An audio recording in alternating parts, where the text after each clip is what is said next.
It's time to dive fin too deep with myself and Neal Driscoll. Today is Tua Tagovailoa's extension inevitable, regardless of the outcome of Week 18 and the playoffs with the Miami Dolphins? The haters aren't going to like this answer. On top of that, do you trust Vic Fangio and the defense to make Josh Allen look human in Week 18? The guy regularly goes Super Saiyan against us. Can we make him look like he did at home last year when the Miamis got the dub? We'll talk about that. Could Robert Hunt be back this week? Things are trending that way. Frank Smith gets a huge nod from players around the league. We'll talk about that. Dalvin Cook is a Baltimore Raven. So much to talk about. Let's get into it. Let's dive fin too deep. And please do us a favor, smash that like button. Subscribe if you're new. Let's get into it.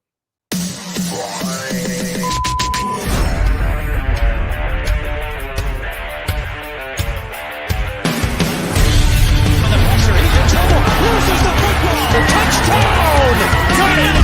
You have got to be kidding me. Jalen Waddle has a Dolphin touchdown. And he will score.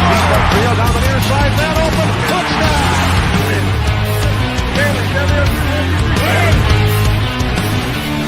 The run from Tua Tagovailoa. Touchdown! He's going deep. He's got him for a touchdown again.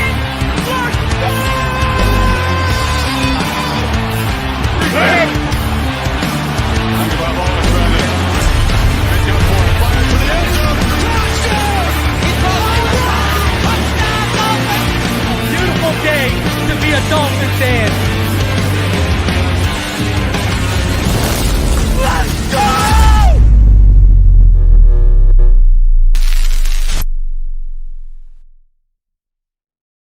You're listening to Fin Too Deep. Tua back to throw. Blitz coming. They get to him. No, he takes off running. And he's in. Touchdown, Miami. With the sixth pick in the 2021 NFL Draft, the Miami Dolphins select Jalen Waddle. Giving you unfiltered, informed, and controversial takes on the Miami Dolphins and the NFL Draft. Here's Reason and Neal. What is good, Fin Nation? What's good? It's your boy Reason. We're back here for another one. Let's dive fin too deep. So much to talk about tonight and get into it, including how tonight your boy will be ripping into some Prism Blasters. Let's go get a CJ Stroud, baby. You know what? I'll be happy with a Devin A-Chain short print. I mean, the way I've been pulling Dolphins lately, let's go, baby. Yeah, but Cam Smith. Bro, you know what's crazy? I want you to think about this. All right. You saw the first off the line for 1250, right? US or whatever. Yep. So that's about 1450 to 1500 Canadian, right? I want you to think about this, bro. I could buy like 30 blasters, but yet there's no autographs or mega boxes just released this week too. So we'll see what those come with. Man, we're talking cards because we're hyped. But anyways, best set ever. This is the set that everyone's hyped about. We'll get into it. But listen, it's better than talking about the Ravens game. Let me tell you that. How you feeling, man? We're, coming off that, we're now Thursday, so everyone's pretty much over the loss. We're all on to Buffalo. You were there live, weren't you? So Yeah, I'll say this for me, man. Honestly, it's as disappointed as I've been in the Dolphins in a long time. I just think they were out-coached. They played disciplined. Honestly, they didn't seem like they wanted to be there. It seemed like as soon as adversity hit that they kind of crumbled. It's one game. Baltimore's playing good football. I want to keep it in perspective. I didn't envision that at all. I don't know if anyone did. I did not expect that beatdown that we got. I have no problem with Harbaugh scoring touchdowns. We put up 70 in a game.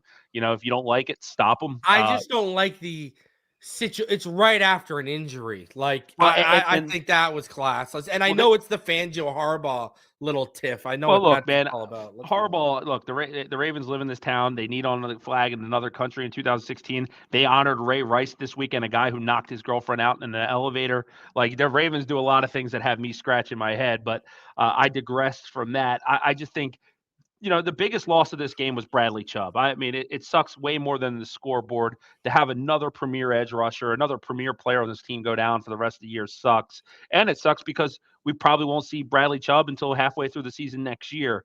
And he was playing probably the best football of his entire career. But look, man, the show goes on.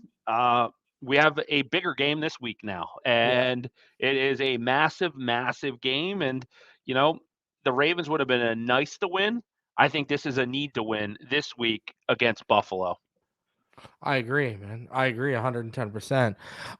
Another thing, I see someone in the comment talking about the Terron Armstead stuff. Listen, Terron Armstead already addressed that. He said he wasn't expecting the snap.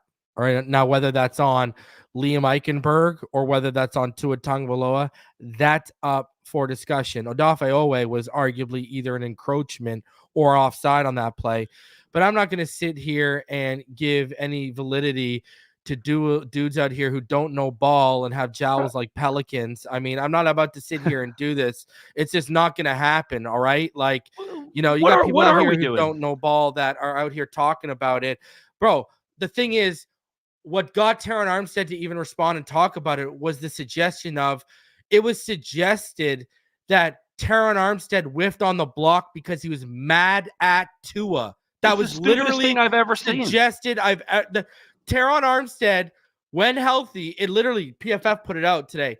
Terron Armstead, when healthy, is the number 2 graded offensive tackle since his return. Yes. Right. What are we talking about here? He literally said it was because of the snap. So I'm not about to give here and sit here and give validity to guys who don't know ball, who have never been right about one evaluation in their life, have never been right about one player in their life. You got people out here trying to fearmonger people over Tua when he's going to have 4,700 yards by the end of this game. We're 11-5 going for the first division title. This is the first season Tua's been healthy. That's what we all wanted, Tua to be healthy. And what's the deal? We're battling for our first 12-win season since 1992. Our first, I want people to realize this, our first division title since 2000, our first division title since 2008, first 12-win season since 1990, and our first number 2 seed spot since 1992. 1990, we haven't won 12 games since Richmond Webb was drafted. Literally the year he was drafted. I want people to realize that. Tua's doing in year 4 what Dan Marino couldn't do in the final 10 years as a Dolphin. I want people to think about that for a second. Think about that. His first healthy season, he's doing what Dan Marino couldn't do in his last 10 years. And you won't talk to 2 bigger Dan Marino guys than the 2 guys who are sitting up here right now. But that's the fact. That's the context. That's everything under the sun right now. Well, in reason, you look at a course of a football game, right? So Terron Armstead plays 60 plays in that game. You go gravitate to the one play where he lost because, if perfection's the bar, everyone sucks. So he has 59 good plays in a game, and you worry about the one he doesn't do. Like, that just shows me the character. A long time ago, I was dating a girl, and she's like, "Hey, my friend's coming in from college. She's bringing her boyfriend. Like, you got to be on your best behavior. Like, be nice to this guy." And I go, and the first thing he tells me is that his favorite AFC team is the Chargers, and his favorite NFC team is the Eagles. And I'm like, dude, conversation's over. You got 2 favorite football teams. I don't want to hear from you anymore. And I know we're talking about that. Barry Jack, kind of whatever his name who cares? is. Don't even have whatever to his name is. I don't mention. When we you don't put give clout to people who don't know what they're talking about on this channel. When you put in your profile that you have 2 favorite football teams, to me, man, like, not even self-admitted Cowboys fan, self-admitted Patriots fan. He's a bandwagoner. He's just here for the Tua clicks. That's all he's here for. Started off as the biggest Tua fan in the world. He's just here, bro. Listen, I already told everyone he's a rat goof. I already cooked him on Twitter months and months ago. All right, proven that he literally buys followers on Twitter, buys subscribers on YouTube. This is literally all proven and documented. All right. You got a guy who has over 20,000 bot followers on Twitter, but he can't even get 1,000 impressions. I've got 11,500 authentic followers on Twitter. How often do you see me do 100,000 impressions, couple 100,000 impressions, 30,000 impressions? Buddy, I tweet a random thought. I do at least 5,000 impressions. So I don't know what, I'm not here to talk about people who don't know what they're talking about. Right. All right. And look, the game is frustrating. And if you like, I just don't get the personal vendettas against certain players. Like that team, the whole team got their ass kicked, right? If your name's not Devon Achane and Zach Sealer, you should probably go donate your check to the nearest charity and give it back because you didn't earn your check. That happens in football, man. Like we've seen Mahomes have bad games. We've seen Josh Allen have bad games. We've seen, I'm not we just got someone in the chat saying Tua's got empty stats. How are they empty stats? Tua's the first quarterback wearing our jersey to be named to the Pro Bowl as not an alternate since 1995. I'll do you one better. You want to talk about empty? That's insane. Want to talk about empty stats? Where's Josh Allen? Right. Because here's the thing. Remember last year led the league in Pro Bowl voting, but players have a say in the Pro Bowl, right? They get a huge portion. Actually, comes down to the players. Yeah, that's why Tua ended up an alternate. Hold on. That's why Tua ended up an alternate because players have a say in what happens. Right. Right. Now, players have a say this year. Tua ends up behind Brock Purdy and Christian McCaffrey. Who's starting and who's starting? Who's chosen as a starter for the AFC? And players have a say in it this year. So miss me with empty stats because obviously the players identified it. Last year, they weren't willing to give Tua his props. This year, they're giving Tua his props. Yeah, I think it's crazy. I honestly think some of I saw some of the things that you commented, about the fan base. Like I could be as frustrated as I want with McDaniel and Tua because of their performance against the Ravens. But the only thing worse than the team's performance against the Ravens is some of the takes that I've seen on the timeline since then. Oh, bro. Where it's like people don't understand. Look at our cadences. Bro, do you know guys have talked about the communication on our offensive line since Connor Williams is out. You can see it in the sack numbers. We were giving up 4, 5, 6, 7 sacks a game. Pressures a game with Connor. Now we're giving up 11, 12, 13, 14, 15 pressures a game. You can tell. I pointed out on the film, we've had issues with the silent count we've had an issue with silent count and cadence because of Liam Eichenberg. It's happened multiple times this year because he's not where Connor Williams is. He doesn't even have the starting experience as a guard that Connor Williams has. No, man. Honestly. Haven't you noticed how many guys you see come from free off the edge now compared to when Connor was out there? Notice how it happens now? Guys don't get picked up like they used to be? Happens all the time because Connor's on a different level. There's a reason why he was graded. What is he graded? The best center in the football when he's healthy? I think he was. He was number one. Right now, the Dolphins, and we hope that Robert Hunt comes back. The last 2 weeks of this or 3 weeks of the season since Connor Williams has been out, the Dolphins have the worst interior offensive line in football with Lester Cotton, Robert Jones, and Liam Eichenberg. That's as bad as it can get. And people want to point to the dip in points per game. We've seen some of that stuff, but when the pressure's coming up the middle, man, that's the worst spot for the pressure to come. Well, bro, Liam Eichenberg can barely handle stunts and loopers when he knows they're coming. What do you think he can do pre-snap in terms of adjustments and IDing? How smart? How far do you think this kid is along? He just flipped the center, and it's not even like he's been playing, every down since he's been drafted at guard. Did you see that video of Roquan hitting Eichenberg? Yeah. He comes up and just lights him up. A guy 70 pounds less than him. I mean, that's to play the offensive line at an elite level, you need a temperament to you.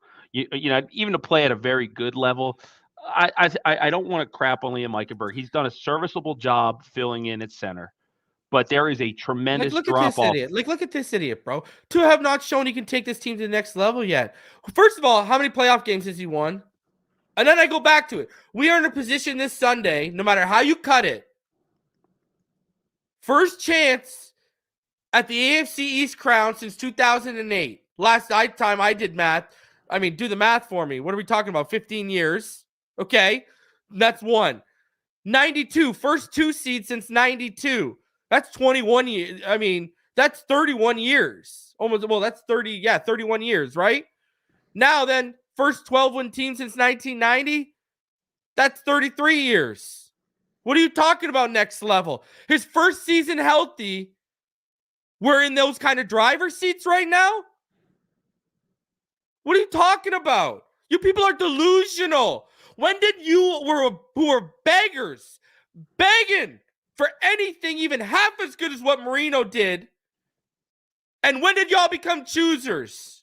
Because I've seen and heard a lot of y'all. A lot of y'all couldn't break down film on my latest dump, let alone film of professional football players. So it's not like y'all are very smart-minded either. I'm just saying, this is ridiculous. Well, These expectations, bro. This guy, again, he's been benched in fourth quarters. He's been benched late in third quarters because of our performance that have headed into fourth quarters. This guy could have flirted with 5,000 if you would have kept him in every game and said, you know what? We're not even going to run the ball. Just keep playing our offense. Just keep scoring points. Just keep getting better. This guy could have flirted with 5,000 yards. What are we talking about right now? And reason Tyreek owes him 3 touchdown catches, if we're being honest. And that's just Tyreek. Right. That's just Tyreek. Claypool had 4 targets all year, and one of them is an owed touchdown to Tua. Well, and I think that's an important point because I first of all, I don't think Tua played well against the Ravens, but I don't think that it was as abysmal of a performance that has people questioning whether he should be the quarterback here. I think, look, Tyreek dropped that ball. I am starting to get frustrated. I'll just be honest. I'm getting frustrated with Tyreek in big games disappearing when it matters. How long have I been talking about it? Remember, people didn't want to talk about it. How long have I been talking about it? But Chase Claypool gets an opportunity. And that ball hit him right in the numbers, man. And that was a perfect throw. Right all these things are momentum building things. And I understand the Dolphins got their SK 56-19. I see a guy, Justin Floyd, telling me, bro, I watched the game 4 times. I know what happened. It wasn't just the offensive line. We're not saying that. The defense gave up 56. Eli Apple, Javon Holland, well, that's the thing. You know what I said? You know what I've said to people, Neil? Let's be black and white and take the context out like all these people like to do to spin their narratives. Let's do that right now. Let's take it all out. Right. Let's take away the 2 interceptions and turn them into touchdowns. Right. Last I checked, go ahead, add 14 points to that. That's 56-33. Is it that much better? No. And look, dude, and like, you know, the thing is, again, the game sucked, but there's momentum in football that matters, man. If you know that first drive, Tua went down there and looked like freaking vintage Tom Brady, and then Tyreek drops that pass, and then I 100%. It was a Tyreek drop, and then that first Tua pick, which I've covered here. Again, people want to just jump to Tua. Here's the thing: that's a coach making the call. Why are we trying to get the playoff? But when we're about to hit the 2-minute warning. Tua's one of the biggest strengths of Tua is his pre-snap order of operations and how good he is at processing and IDing defenses pre-snap. You rushed him out of that, took that out of it. So what did he do? Locked on Cedric. Roquan read the eyes and undercut it when Smythe was open up the seam. That comes down to coaching. Right. You know the coaches in the ear saying, we got to get the playoff. I want to get the playoff. I want to save the timeouts. But what's the point? We're trying to score and leave no time on the clock. Well, we were already at midfield, Neil. What are we trying to score and leave them a minute and a half so they can just come back down and score and double dip like Costanza with a chip again? Right. I don't understand it. And the frustrated part for me on that play is that Durham Smythe was open. Yeah, but we shouldn't even have been rushing that play. You should have came to the sideline. Yep. Let's open up the playbook. What do you like? What do you feel comfortable? What do you want to run here? Well, and you know, you got a free timeout. The players on the field let us down, but the coaching staff did as well. That was one of the worst coach games I've ever seen. Which is becoming McDaniel letting us down has been more consistent over the last 4 or 5 weeks than Tua. I've had this conversation organically over the last 4 or 5 weeks. McDaniel's been the one we've come back to pointing at. And again, this is coming from a guy who's as big of a fan as McDaniel as I was for Tua. I was advocating for McDaniel before we hired Godseeing Studesville. I wanted him or Pep Hamilton. You ain't going to find a bigger supporter of McDaniel than me in this fan base. But I can still be objective, and I still call it like it is. McDaniel has cost us timeouts, games, and points. Dude, John Harbaugh and Mike McDonald embarrassed Mike McDaniel. Out-coached the crap. And look, and I'm with you. There's probably not 5 coaches in football that I would take over Mike McDaniel. Like right now, with that said, you gotta be objective. Like I hate the notion that when you're critical of a team that you support and you love, that you're like this fake fan. Dude, we lost No. 56-19. I There's hate shit, everything gets labeled as an excuse, bro. You can't even talk right? about the injuries with it being out labeled as an excuse. Yeah, here's my concern with Mike McDaniel. I'm just going to be honest. It's the old tortoise and the hare theory. I feel like this team's the hare. They come out of the gates hard. They come out fast. The first half of the season, we talk about MVPs for Tyreek and Tua. We talk about 2,000 yards, all this stuff. And then at the end of the season, the last 2 years with Mike McDaniel, and last year, there's an asterisk next to it because Tua was out 5 of Yeah. those games. But I don't like that they seem to fade at the end of the season. I don't like that about my team. It's a concern. And he's a young coach, and this is a young team. And look, Yeah, but you know what? I'll give you hope. I'll contradict that with hope. And who thought I'd be the hopium dealer, hey? People would label me aggressive and negative. But anyways, final game of the season, got into the playoffs with Skylar Thompson. Jalen Waddle catches that ball in the first playoff game. We beat the Bills with Skylar Thompson. What are we going to do in the final game this season with a healthy Tua and the playoffs? well, that and dude, like, and like, I hate like when everyone's like every team's injured. That to me is like the worst argument because not every team's losing. You got to look at the level of the injuries of the players injured. Waddle, Phillips, Chubb, Xavier Howard, Robert Hunt. These are big time starters for this team. I like and like I look at the end of the day, this Sunday night, none of that shit matters. You go out and win that game by any means necessary. I don't care if it's 3-0. I don't care if Tua throws 65 interceptions. If they win the game, they win the game. But I do think that injuries have caught up with this team, and I think they need to find that swagger back. And then what's a bigger stage than Sunday night with a division on the line, with your rival division Bills coming into your house after you just got your asses kicked? Like, what more motivation do you need than that this week? You asked a great question last week. Was that game against Baltimore a legacy game for Tua and Mike McDaniel? In retrospect, the answer is no. This Buffalo Bills game could be. I think because look, I think we see the pundits in the national media ripping this team, right? And I don't care about that because honestly, I'll be honest. Some of them have some validity to saying that every time the Dolphins play in a big game, they get their asses kicked. That's what's been happening a little bit. But I think there's different levels. If you understand the team, you're intimate with the team, you understand that they're missing premier players, and that stuff doesn't matter. That matters to national pundits. Half of them don't even know who the hell's on the rosters anymore. But I do think that the Dolphins have to go and win a game. Like, because I don't know how you feel, man, but I would say this. If they did not win this game and they had to go to Kansas City and they lost that playoff game, this would be as disappointed as I've ever been in one Miami Dolphins season in my life. From where we were, fighting for the number one seeds and potentially not even winning a playoff game. And that's why I think this home game, winning this game matters so much. Because if you're the number 2 seed, right, and you play, say, the Colts, the Steelers, you're going to get that win for the first time in 23 years. But then all you need is the Baltimore Ravens to stub their toe on a team like the Buffalo Bills, and you might be hosting the AFC Championship, man. It's probably going to happen based on this game. To me is huge. I mean, this is. It's hard to throw a label a game the biggest game in 20 years because, like, you say that, and I've said it 20 times probably in the last. Because then it's gonna people are just it's like it's kind of like the goalpost, right? Like, right, because you're not wrong, right? Like, and I've said this before. If we win this week, everyone's gonna press this as this is a must-need game. This is like everything for McDaniel and Tua. But if we win this week, they're just going to flip that to the first playoff game for Tua and McDaniel together. It's just going to get moved to that week. Knight says Cedric dropped a third down dime in one-on-one coverage. Cedric had an OPI on a 3rd and 10 completion before half. Claypool TD drop. Hill drop. Nope, it's all Tua's fault. Yeah, I thought that offensive pass interference was a horrendous call. Terrible. He's just running through his route, bro. Right. What was that? I thought that was a terrible call. And look, when you play Baltimore, the Ravens get a lot of calls, man. They always have. They always will. The Ravens are one of the darlings of the NFL. The NFL loves them. I'm just being honest. They kicked their ass. Like, I'm not going to take anything away from them. Ravens are the best team in football right now. But right now doesn't matter. Like, yeah, but you also look at their history. At least we can sit here and say we've never seen Tua in the playoffs. I've seen Lamar in the playoffs. It's not pretty. No, yeah, I agree. But I do think this is a huge opportunity for Tua Tagovailoa this week, and I'm excited, man. Like, like whether I think the Dolphins are going to win or lose, like I'm not afraid of the boogeyman, man. Like I'm not checking under my bed and hiding under the covers. We got to go out there and handle our business, man. That's what this is about to me. Well, Richie says from here on forward, they're all important. My thing is the playoffs started with the Dallas game. Right. We're 1-1 in the playoffs. You got a chance now to go 2-1. These have all been playoff implication and level and atmosphere type of games.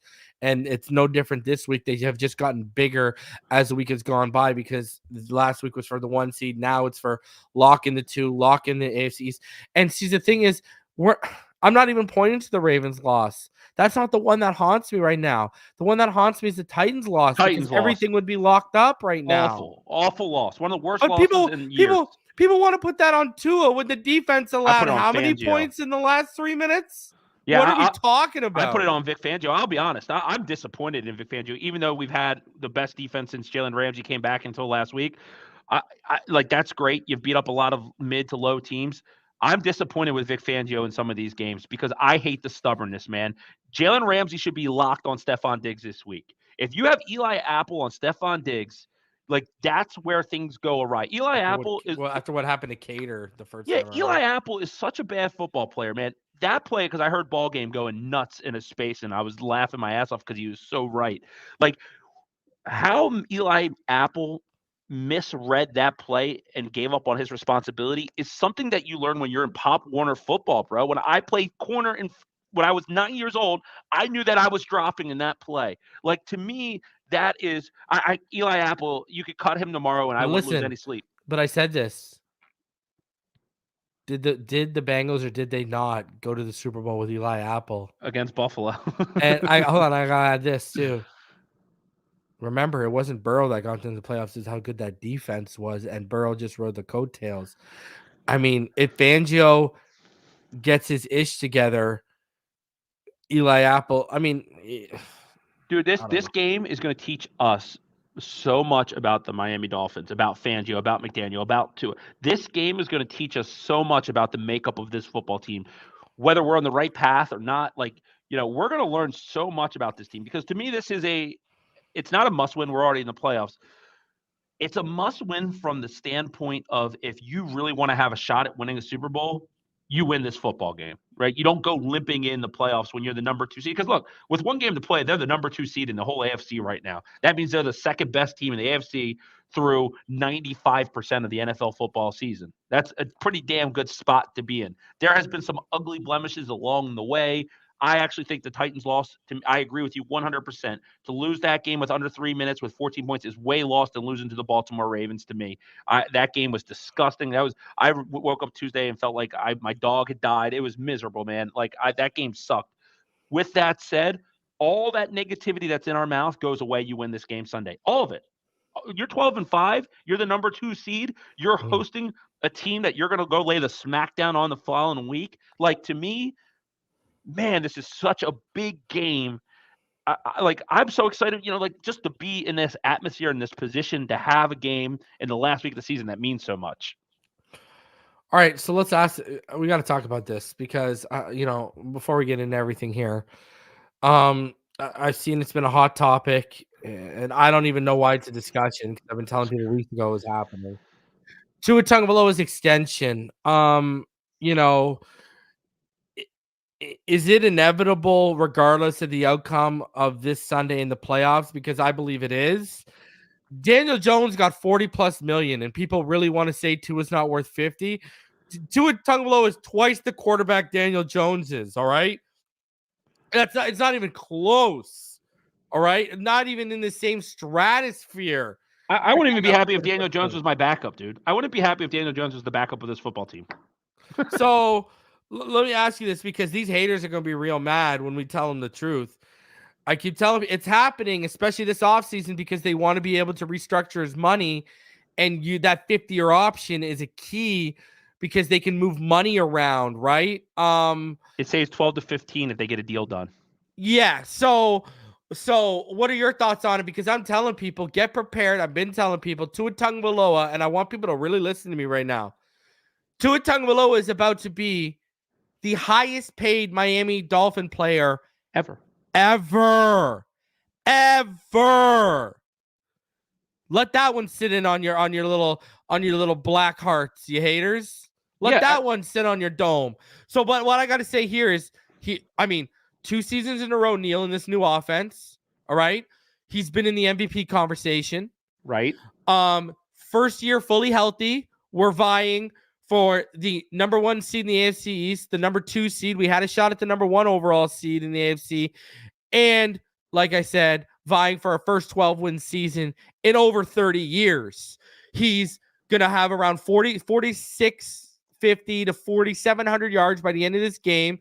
If you didn't bench him in games we were blowing out and let him just keep throwing the football, you would have been flirting with 5,000 right now. The reality is, and let's not forget all the categories he leads in right now too, Neal. He's leading the way in a lot of different categories. First quarterback to be named to the Pro Bowl as not an alternate since 1995 for our franchise. I mean, it's a pretty foregone conclusion. We can say that, right, Neal? Yeah, who was even the alternate? For me, I'm passionate about this. Oh, and a 65% win percentage, Neal. And when he's not in the lineup during the era of Tua, Neal, we have a 42% win percentage, just FYI. There's 32 teams in this league. There's probably 10 to 12 good quarterbacks in all of football, right?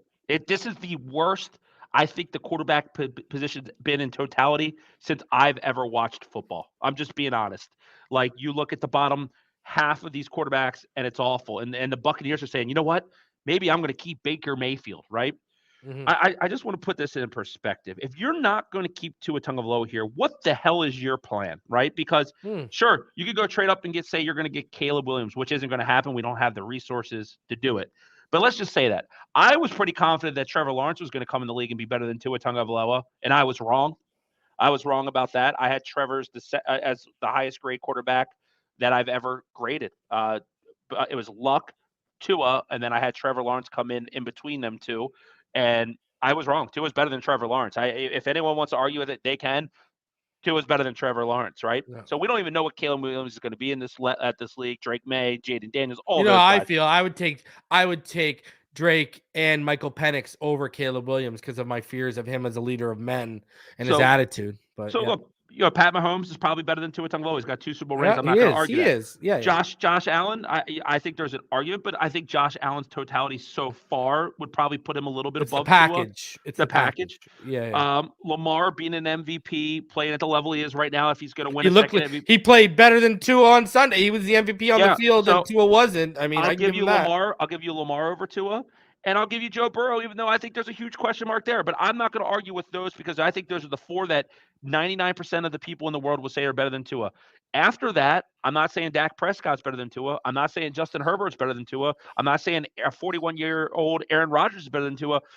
Who the hell is going to be the quarterback of this football team if you don't want to keep Tua? Let's think about this, okay? I mentioned you got to replace a 65% winning percentage, okay? No, sorry, Reason. I would not put Jalen Hurts above Tua Tagovailoa. No.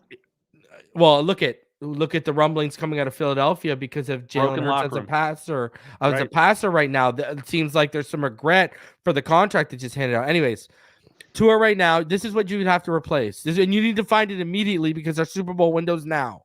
All right? Right. You got to find a 65 winning percentage. Right now, Tua's number 1 in passing yards. Right? Tua's number 2 in passing yards per attempt. You got to replace that.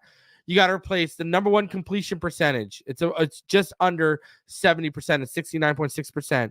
He's number 4 in touchdown passes, and we've had Mozart snipe a bunch from him.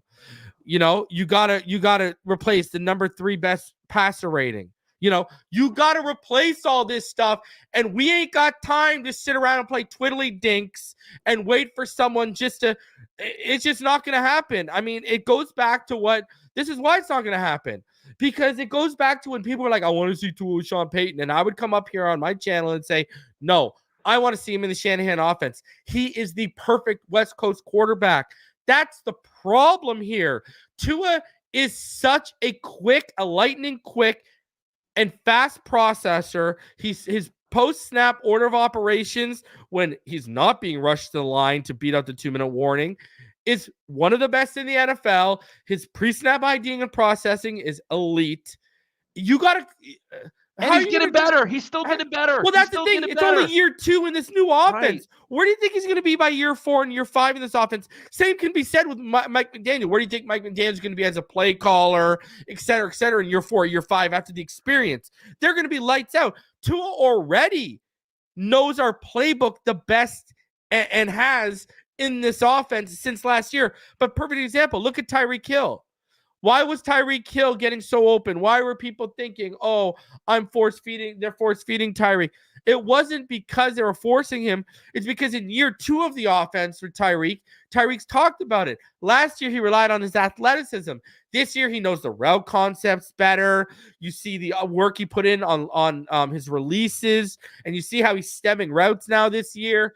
He's getting open far better because he understands what's asked of him and the responsibilities of the offense, and he's become a better route runner because of it, et cetera, et cetera. So he's organically getting open. So you're seeing that growth in him. What do you think you're going to see? You're going to see even more growth in Tyreek in year 3, in Tua in year 3. It's going to continue. You will probably see the finished product. You will have a good idea of what their ceiling is in this offense by year 4.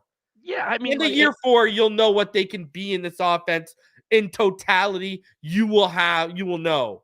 And I don't want to be disrespectful to the people that are supporters, but I just saw someone put Russell Wilson with a question mark in the chat. The last time Russell Wilson was on the same field with Tua, it was 70-20, and the Broncos are benching Russell Wilson not to pay him so they can cut him in March. Yeah. Like, I'm not going to say why, because he's not good on structure.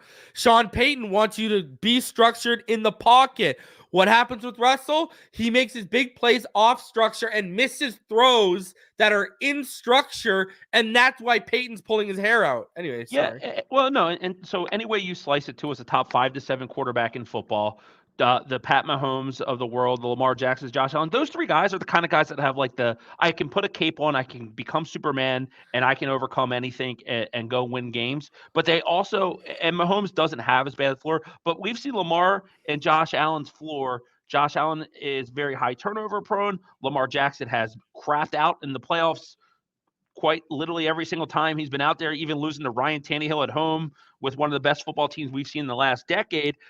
Like, everybody has their warts. I think just because Tua's not as flashy and he's not the most, I guess, athletically gifted quarterback, people are going to try to, always look at, they instead of watering their own lawn. Well, you know what it is? It's because they all tried to convince us years ago after 2019 that the pocket quarterback was dead, and now they all look like idiots. Well, and I think we're seeing Tua Tagovailoa becoming Drew Brees, and that's what I always envisioned, and I think it's great.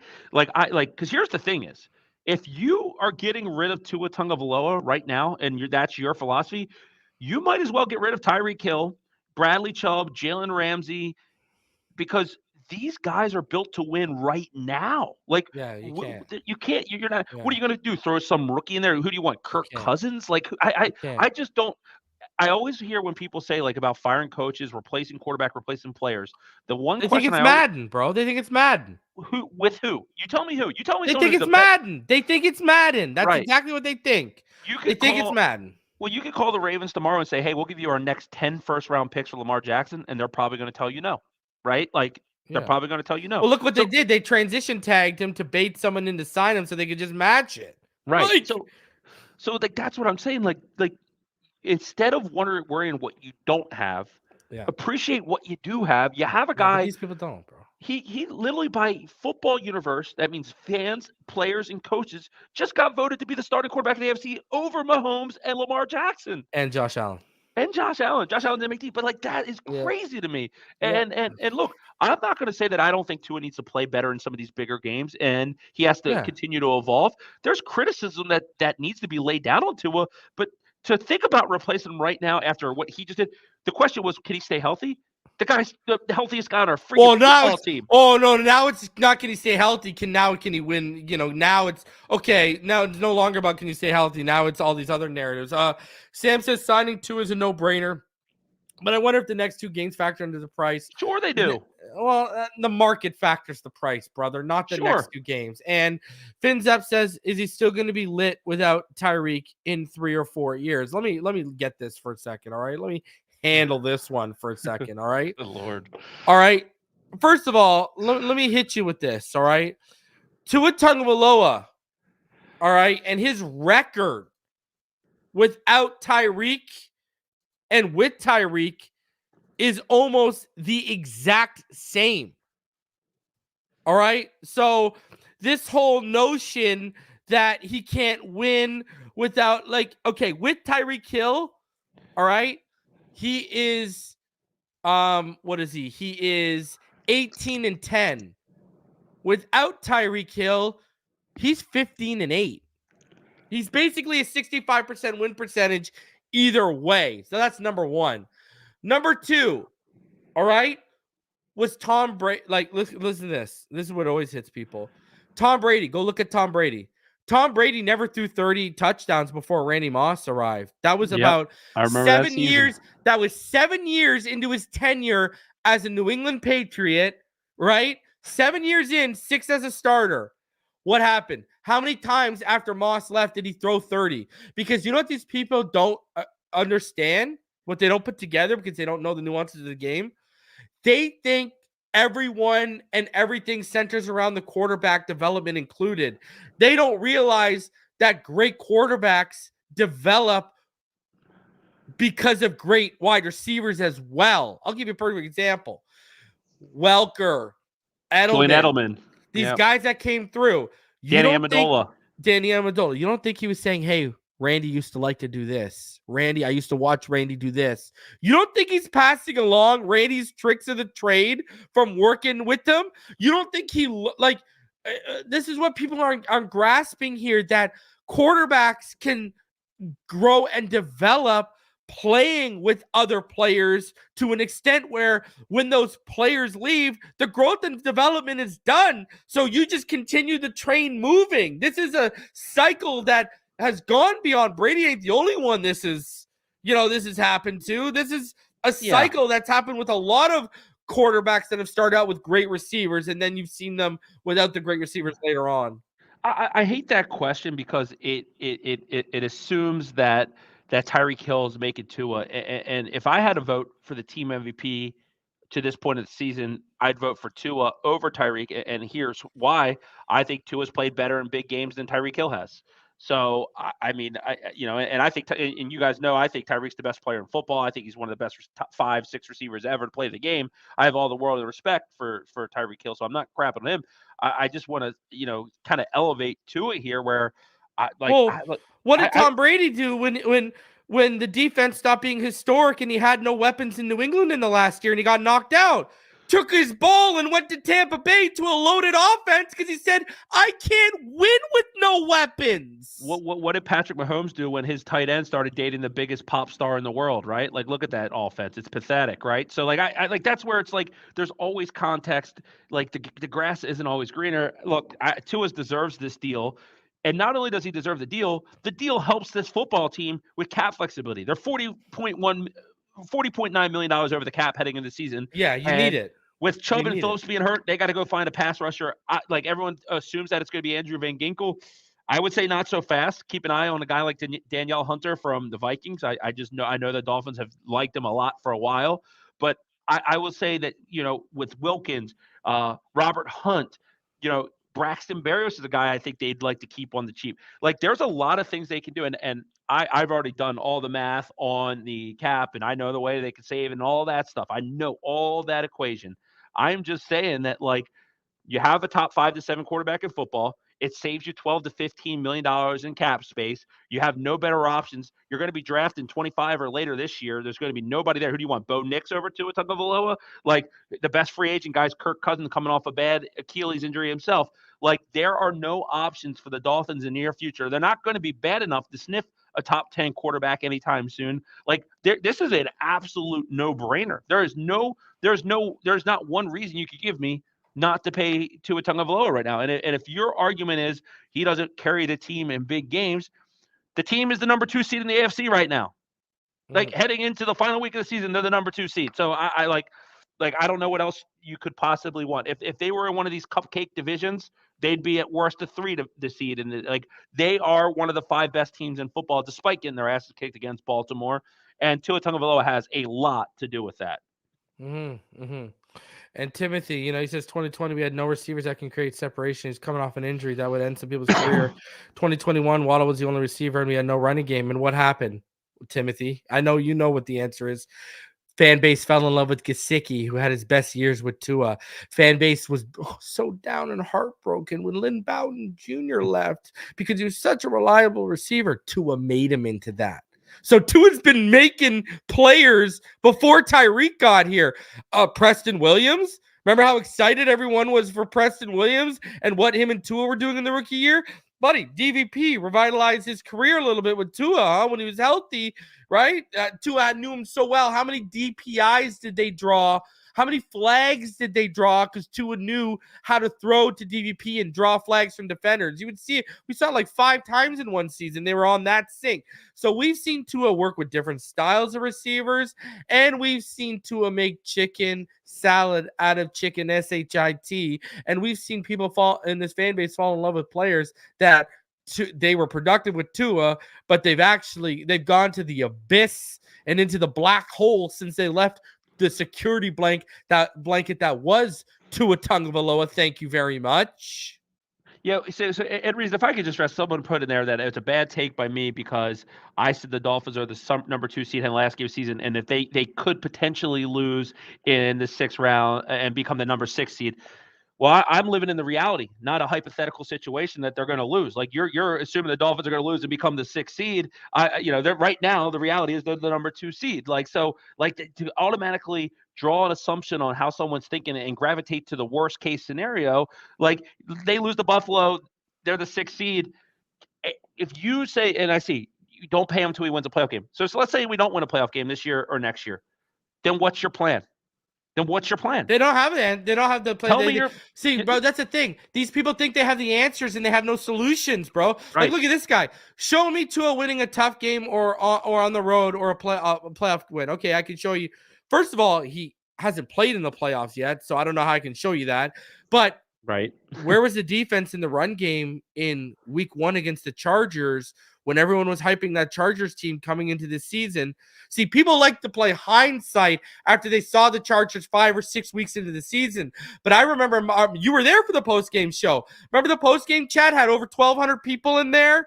And everyone was all hyped because they beat the Chargers because they had, what did they have, like the number 6 defense the year before that? They had like the number 6 pass defense, but now they had a healthy Khalil Mack, healthy Bosa, Derwin James was back, J.C. Jackson was healthy, and Tua put J.C. Jackson on a rotisserie and got him shipped to New England.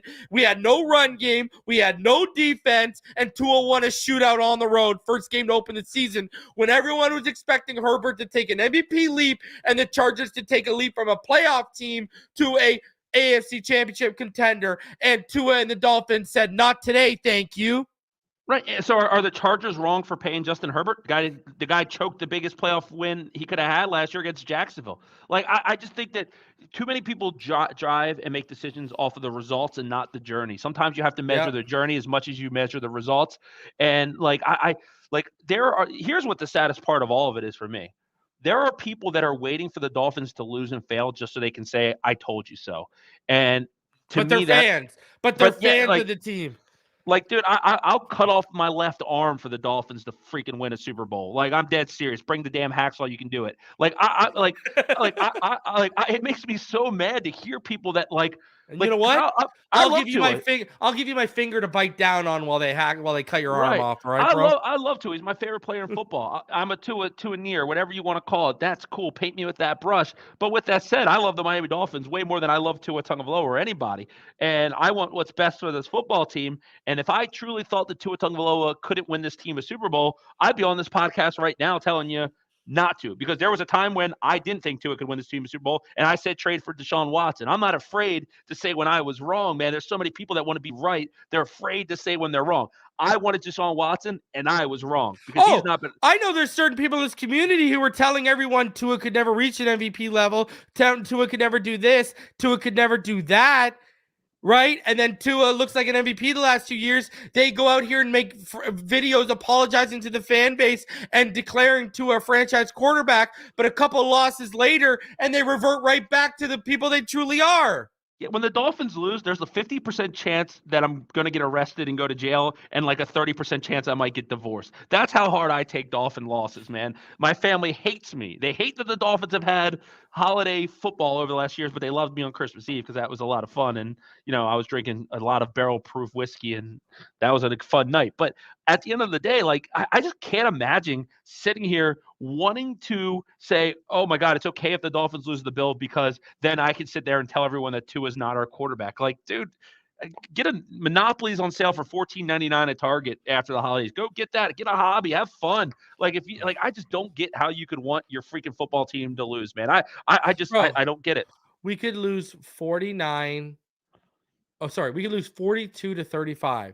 Tua throws 5 interceptions, 500 yards, and you will still have people out here saying, well, he should have thrown 6 to tie it or Right. 7 to win it. And Right. they'll get people riled up in this fan base and buying into those idiotic narratives. That's I can't deal with naive people, and there's too many naive people that fall for the okie doke. You know what I mean? I'm getting frustrated just talking about it, man. No, let's flip it then. Let's flip it. All right, let's get you pissed off and worked up again. Yeah, I'm gonna be pissed off about this too. Because we haven't even got into this. Do you trust Vic Fangio in the defense to make Josh Allen look human when he looks so Super Saiyan against us? Vic Fangio has to prove to me that he has the ability to adapt. I haven't seen it since he's been here. I hate the fact that he absolutely refuses to do what helps this team win. I thought his game plan against Baltimore was trash. I think, the players didn't help him out much, but I don't think when you're not getting to the quarterback with 4, you need to find a way to manufacture pressure against Lamar Jackson. Like, if you give Lamar time to make a sandwich and a coffee back there, he's going to tear you up, just like any average quarterback or better quarterback would in football. You got to dial up the pressure. Ramsey has to be locked up on Stephon Diggs. The Bills, I don't care how good or bad the Bills are. The Bills are the best when they play the Miami Dolphins. That's the best version of the Buffalo Bills. Yeah. So they're going to be the Buffalo Bills are going to make plays against us this week. Josh Allen's probably going to look like Superman. He can't. Can we stop him enough to make plays? I don't want to crap on Vic Fangio since he's been here because I think he's done a good job. I was expecting more though. I expected more from him. And maybe that's me being selfish because our defense is a top 10 defense in the league right now. And, they've in spurts played great football, and they're down both their best pass rushers. And Xavier Howard is hurt again. And we'll be talking about him a lot this offseason because I think, it might be time to kind of evaluate that position. But I'll forgive Vic Fangio for the Titans game and the game plan against Baltimore if we beat Buffalo. I want his best case. I want those coverages we heard about, those new coverages that we heard about when we hired him. I want to see those this week. I want to see if Eli Apple's struggling, take him out and put Cam Smith in. He's not going to listen. I keep talking about this. People keep coming. Oh, Cam Smith must be trash because of this. How about Nick Needham? Yeah, I agree with the Nick Needham. I'm telling you, the reason why is Cam Smith. He's a rookie. Well, it's not only that. It's I keep telling people this, and I don't know why it keeps falling on deaf ears. You remember a couple of Hard Knocks episodes where they highlighted after the Titans game, where they highlighted X remember they were doing the film session and they highlighted how he made the turn like he's going to make the play on the ball and then he left the hole open and Levis hit the hole shot. Remember they highlighted it? Yeah. Remember how they they layered over it with, oh, well, you were just compensating for bad calls from, my part, McDaniel, right? Dude, they were highlighting that Fangio is old school, man. This guy is stick to your responsibilities.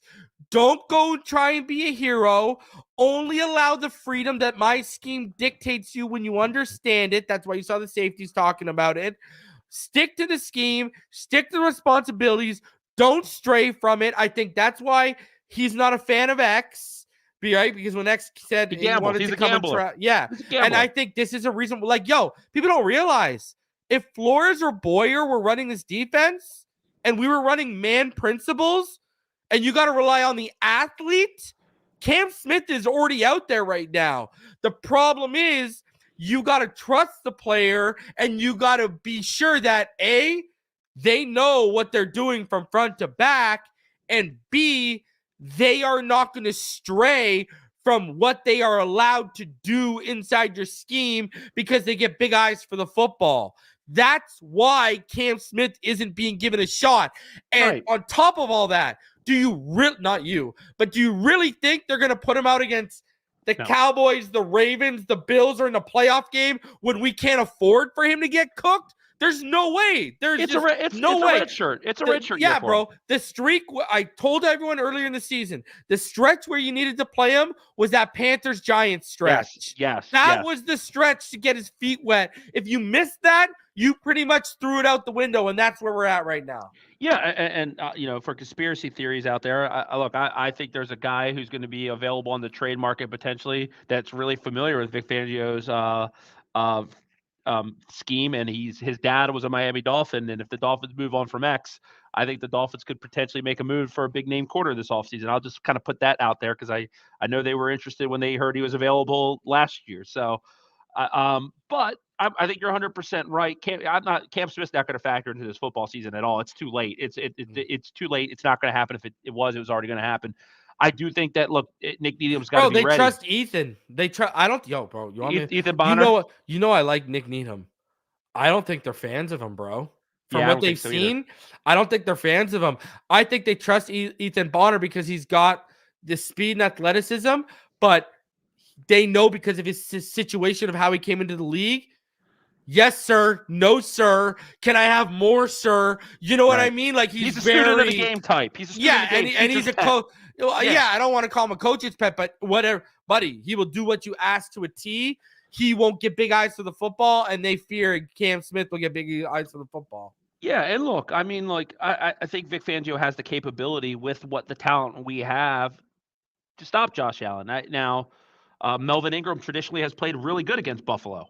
We're going to need that. Andrew Van Ginkel, as good as he's been, he was real quiet last week at Baltimore. I think he needs to get that going. We need Emmanuel Ogbah. I hope Emmanuel Ogbah's pissed off that he was the second highest paid player on this team and was benched last week and inactive. I hope that should be your fuel. Wilkins and Sealer, man, even against Baltimore, I know Sealer was good. Sealer was awesome. Zach Sealer is a huge Pro Bowl. He just keeps impacting that money, eh? There ain't no way with the production I'm getting from Sealer that I'm about to pay you, Christian, $24 million. And he become a ghost, right? He becomes a ghost in big games too, Neil. And AVG, I love AVG, but he takes stretches of games where he's like non-consequential, right? He's a great rotational part of that, and he plays with his hair on fire. He's a fan favorite. He does everything right. He lacks the God-given traits that a Jalen Phillips has out there, right? Jalen Phillips is the best player on this defense still, I think. I honestly think still going into next year when he's healthy, he's going to be the best player on this defense. Losing him was huge. I just think that this is the game. And look, Josh Allen and Diggs, they're going to get there. The guy who you got to stop is James Cook. Don't let James Cook and Gabe Davis, and they're going to get theirs. They're going to put up. Look, because remember what Isaiah McKenzie used to do to us out of the slot when we'd take away Stephon Diggs. Isaiah McKenzie would have big games against us. I think the Bills are going to put up 28 points. Really, I don't. So the answer to my question is, if you think the Dolphins are going to win, can they put up? No, do you trust Fangio to stop Josh Allen in this Bills offense and make him look human instead of Super Saiyan? That's basically what the question is. Do you trust them enough? I think he can do it. I don't say I trust him I think enough. He's pissed too. I think Fangio. You imagine the ass. Pause. Imagine the asses he must have ripped when he went into that defensive I hope room. So. Holy jeez! I wouldn't have wanted to be on the other end of that one. And the number one guy I wouldn't want to be was Duke Riley. He might have played one of the worst football games I've ever seen. No, you know what? Hated, bro. I remember. I saw the guy I was worried about we were going to get. Remember, I was up here saying, "Oh man, I apologize for Remember, I took back I was worried about him taking over for Jerome Baker, and I took it all back. And then he goes and has that game, and I was like, "Oh boy!" But I think Jerome will be back for the playoffs here. I was going to say not Buffalo. The playoffs. Yeah, I mean, but so I'll be honest, dude, no, I don't know if he's going to stop it because I think Josh Allen is that quarterback against us. Yeah. And until I'd be a fool to sit there and ignore everything we've seen for the last 3 years, where Josh Allen, for the most part, has killed the Dolphins more than any player has killed one football team. So I have to see it before I believe it. I think the Dolphins are capable of doing it, but I need to see it first because I do think. This is a tough matchup, And when I say that we are going to learn a lot about the Miami Dolphins, if I'm a Miami Dolphin football player and I'm that locker room and we have a nasty taste in our mouth because we've allowed the Buffalo Bills to be in contention even for the division. You know what I mean? That game when they beat us 48-20, like all those things, like you don't need. And if you finish that Titans game off, we're sitting back. Yeah, you don't need any more ammo to go out here at primetime football, the last game of the entire regular season, right? Yeah. This is the last game. They put you on the national spotlight at home where you're, 19-3 in your last 22 games. You should go out there and play with everything you have, and I don't give a shit how good Josh Allen is. You should beat the shit out of this team and win this football game. You should set the tone. This is a tone-setting game for this franchise of what we're going to be, not just for the rest of this year, but for the next few years. Because you know what? You got to conquer your demons. Josh Allen is the biggest demon of this team. You go in there, you hit him in the mouth. You play fearless football. I don't give a shit if you get a 15-yard roughing the passer penalty. Let them know this isn't the soft-ass Miami Dolphins team that walked into Baltimore. This is a different football team. I'm fired up. You got to show the physicality you lacked last week. You got to show it this week, man. I want Christian Wilkins in every play to be up in Josh Allen's face because they got that mind game after. This is the chance where you can become a superstar if you're not. These are the type of games when you are playing opposite of Tyreek Hill. We don't know what happens with Waddle. I don't think he's going to play. No. If you're Chase Claypool and you get burned, make something happen, dude. You're a bust. You came over here and you're a bust. You're playing for a contract. You're an unrestricted free agent, and everyone in the league. You can't afford those drops, if bud. you can't be productive here, you're not going to get paid shit in the offseason. Exactly. Like these guys got to get hungry. I'll share this. I talked to a Ravens executive that told me that the Dolphins don't have a lot of people that they would want on their team because they don't love football like the Ravens players do. I heard that directly from someone who's a Ravens personnel, a higher ranking Ravens personnel. So that is something that is an MO on the Miami Dolphins right now.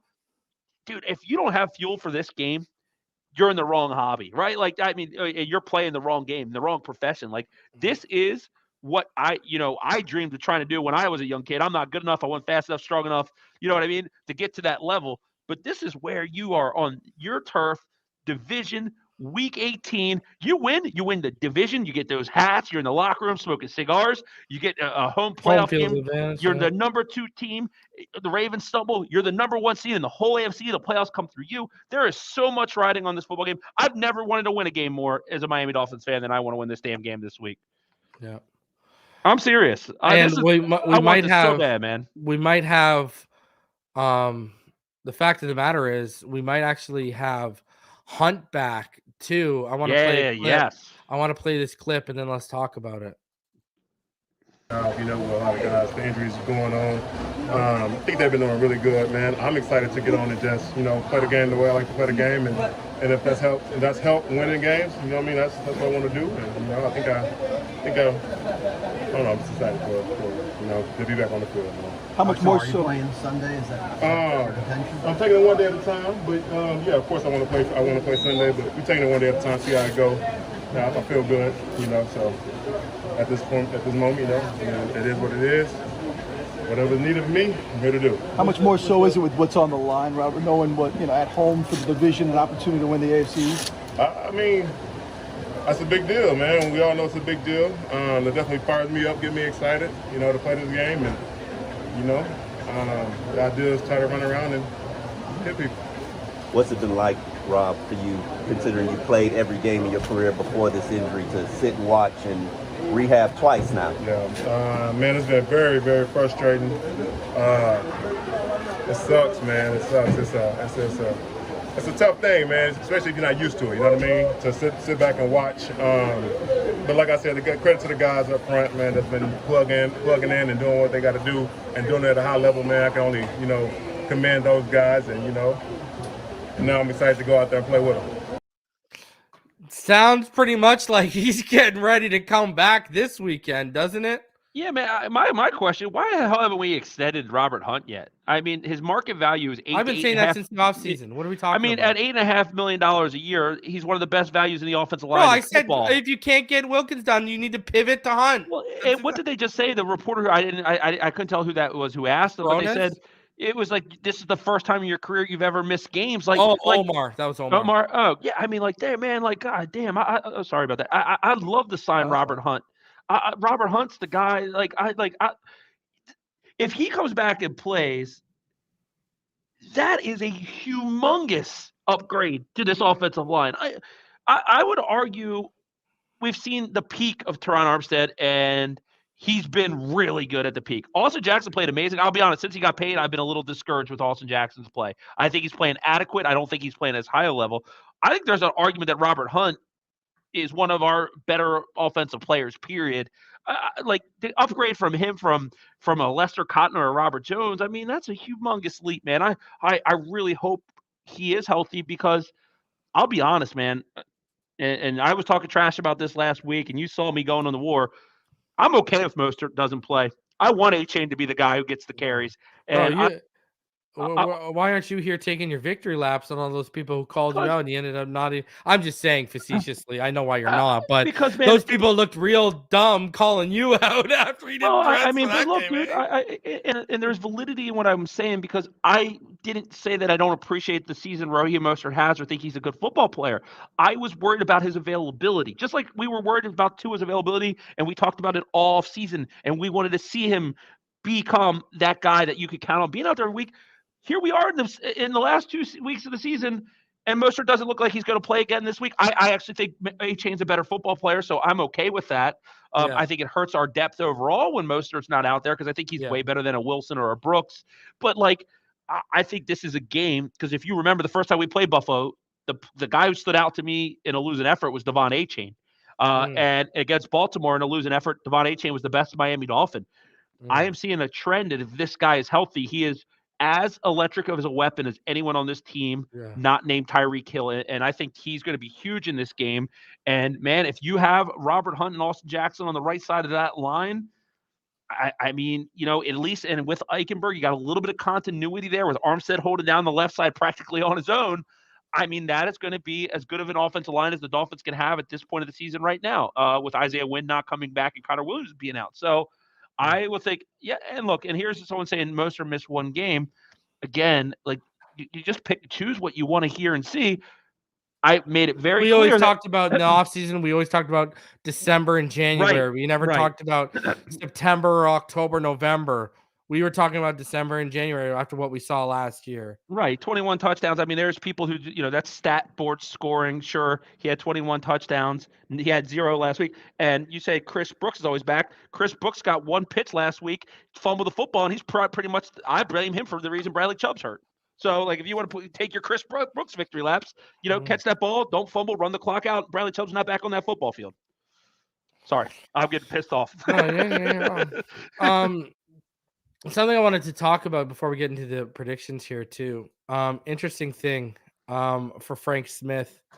Frank Smith, he was voted by an NFLPA survey the #1 offensive coordinator. Now, the hiring cycle's coming up here. This is over 1,700 players were asked to rate coordinators they play for on a scale of 1 to 10.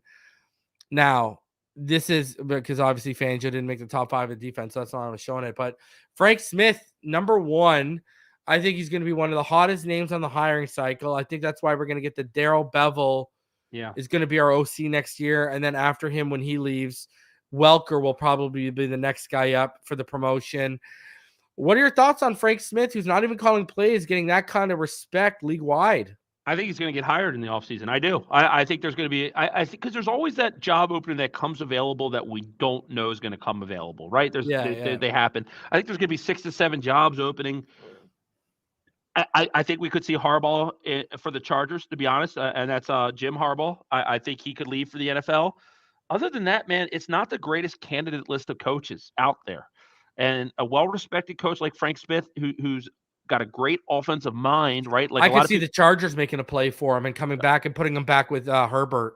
Sure, and another team that I think would make a lot of sense is that the Falcons moved on from Arthur Smith. Like, I think he could make a lot of sense with the talent they have on the offensive side of the ball there. Let him get his own quarterback, you know, hand select his own quarterback, maybe Jaden Daniels. I think that would be a lot of fun. But, yeah, I think good for Frank Smith, and it just shows that Mike McDaniel has a really good ability to create a coaching staff as a first-time head coach, and that's something Brian Flores couldn't do here. It's something a lot of first-time coaches struggle. And I saw Knight just post Franks with the Carolina. That I think that's a real possibility. I know that there's a team that likes him a lot. So yeah, they are. They're a team that came out a couple of weeks ago. Right. So let me get your thoughts on this, okay? How do you see this game playing out? I've said it all week since we lost. I see 23-21. A Sanders field goal when we're down 21-20 seals it. Tua Tagovailoa over the last 3 games, 4 touchdowns, 1 pick, a 106.9 rating in the last 3 games against the Bills under Mike McDaniel. Obviously a 1-2 record, but we know that that first loss in December last year, if Tyreek Hill or Trent Sherfield do their job and catch either one of them catch the touchdown passes they were throwing on that same drive, we win that game. Or if Josh Boyer does his job on that drive before the end of half where we give up the 3rd and 16 and then the touchdown, we win that game, and we're 2-1 now. So what are your thoughts heading into this game? How do you see it playing out? I know you already said 28 points for the see, the reason why I'm at like 23-21 or whatever, the reason why is because it's already a rivalry game, and with so much on the line, I don't see us getting blown out. And I also don't see us, we haven't lost back-to-back games all season. I don't see us getting blown out in back-to-back games. And I think this is going to be a tight game, bro. I think points are going to be hard to come by maybe for a little bit of the stretch of the middle of the game. Yeah, look, I think because we have Chubb and Phillips out, in the playoff game we lost, or the big game that we lost against Buffalo, those guys were huge, right? When Tua was down. And Xavier's gonna be out, and I don't trust Eli Apple. I think Josh Allen's gonna have a really good football game, but what I also think is that the guy who's a Dolphin killer is Matt Milano, and he's not gonna be playing for Buffalo. And Rasul Douglas has been a very good pickup for them, but I will say the whole time where Tyreek has kind of failed in some of these big games, and I don't want to say he's failed, but like some of those plays where he hasn't made, I think this is the game where Tyreek Hill's going to put that cape on and be the Superman for this offense. And I think they get 3 touchdowns on offense, and I think Jason Sanders is going to find 3 field goals, and I think the Dolphins edge them out 30-28. I think Josh Allen's going to have a huge game, but I actually think the Dolphins offense is going to find their rhythm against Buffalo. I really like Mike McDaniel's ability to adjust after an ass whipping. We saw it with the Chargers last year and how we attacked them. I think that we're going to see Tua Tagovailoa play at a really high level. We're at home. And I see the rumors of how many Buffalo Bills fans are. And honestly, frankly, I don't give a shit, because at the end of the day, the crowd noise does matter. I don't think it's going to be overwhelming. And I think the Dolphins get it done. I'm challenging all tailgaters. You know what y'all need to be making this week? Y'all need to be cooking up bison burgers. Huh? You need to be cooking up those Buffalo Bill burgers, those bison burgers out there while you're all tailgating, man. Let them know we about to cook them. We're about to cook them. Well, listen, to me, it's all about Josh Allen. If you can make Josh Allen look as pedestrian as we did in that game at Hard Rock last year, this defense eats. And I think you're going to see some wrinkles from Fangio, bro. Because did you see Fangio compared him to Elway? Obviously, said Elroy and steroids, but without the steroids. Here's the thing, right? And you think about this as a strategic way, right? Vic Fangio hasn't really shown much this year, right? No. And he's got a lot of tricks up his sleeves. Whether we like it or not, he does. Is this the game from a defensive side where Vic Fangio calls the master scheme? Because Vic Fangio is the type of defensive coordinator that can be an eliminator, a guy who can have a game plan that neutralizes even the best players in this league. We've seen it. It's not a guess. He's done it, right? There's defensive coordinators who do it. Like, look at the Pittsburgh Steelers. The last time they played the Ravens, they held them to 10 points, right? Like, there's teams that, their defensive coordinator can call a scheme and do. I think Vic Fangio is going to cause them. I think the defense is going to need a big turnover in this game to win. I think there's going to have to become an unsung hero on this football team.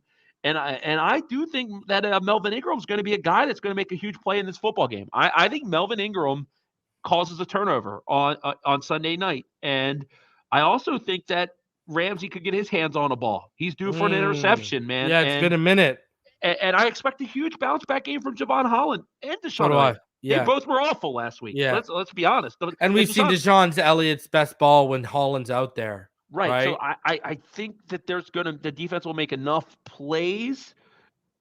And man, I selfishly want this to be a Tua Tagovailoa statement game. That's what I selfishly want. I don't care how we get there. there. Give me the dub. I don't care how we get there. Just give me the dub. Give me the dub. But I would love to see Tua, man. Oh yeah, I think we all just would. But I just want the dub. I don't care how ugly it is. I'm ready. But I don't know. It's Thursday night at 6:26 here in Baltimore. I cannot freaking wait for this football game. I can't tell you the last time I was this excited for a football game. This is what it's all about. Week, you were probably excited last week. But Chris G says Dolphins specifically signed Melvin Ingram for this game, 5-2 against Josh Allen. All right, guys. I'm going to be back tomorrow around 4 or 5 o'clock. We will preview this Sunday night game. We'll be live reacting to the game as well on Sunday night. Plus, win or lose, there will be a special episode of Dolphins After Dark following. It'll be a Dolphins After Dark post-game show. You're not going to want to miss that. It's going to be a good one. EM, everyone will be up here looking, so be on the lookout for that. Guys, smash the like button, subscribe if you're new on the way out. Appreciate y'all. Let's get this dub. Fins up, baby.